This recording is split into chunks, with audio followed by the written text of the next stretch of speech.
Bonjour et bienvenue aux tendances des prix pour le mois d'octobre. On va commencer par regarder les facteurs baissiers. Le rapport mensuel de l'USDA était définitivement baissier pour le blé au niveau de la situation internationale. La production mondiale de blé a été augmentée de 6,3 millions de tonnes pour atteindre 751 millions de tonnes, ce qui est un quasi-record.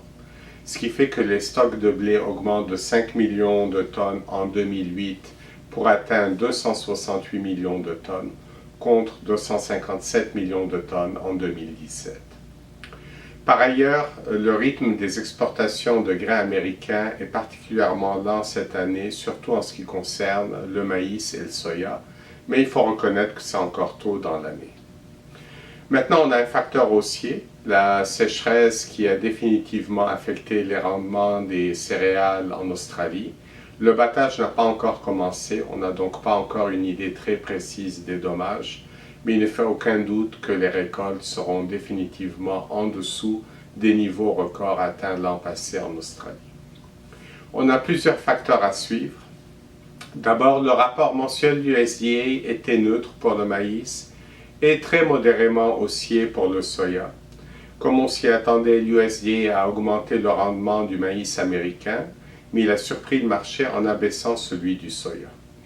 Ce qui fait que la production de maïs américain est maintenant estimée à 14,28 milliards de boisseaux, contre 15,15 milliards de boisseaux l'an passé, et les stocks en 2018 sont prévus atteindre 2,34 milliards de boisseaux, ce qui est un niveau très proche de celui de 2017. La production américaine de soya est maintenant estimée à 4,43 milliards de boisseaux, contre 4,3 milliards de boisseaux l'an passé. Les stocks de soya américains sont prévus augmenter nettement pour atteindre 430 millions de boisseaux en 2018, comparativement à 301 millions de boisseaux en 2017. Par ailleurs, les semis ont démarré un peu lentement au Brésil en raison de l'arrivée tardive des pluies. Mais tout compte fait, si on regarde le Mato Grosso, 27% du soya a été semé à date. C'est vrai que c'est plus lent que le 47% semé l'an passé, mais c'est quand même très proche de la moyenne quinquennale qui est de 28%. La météo s'est un petit peu améliorée en Argentine. Certaines régions ont été saturées d'eau et les précipitations y ont diminué. Donc c'est à suivre ce qui va se passer là-bas au cours des prochaines semaines. On a eu une bonne progression des semis des céréales d'automne en Ukraine et en Russie. Et finalement, une petite surprise que nous a réservée SATSI Canada.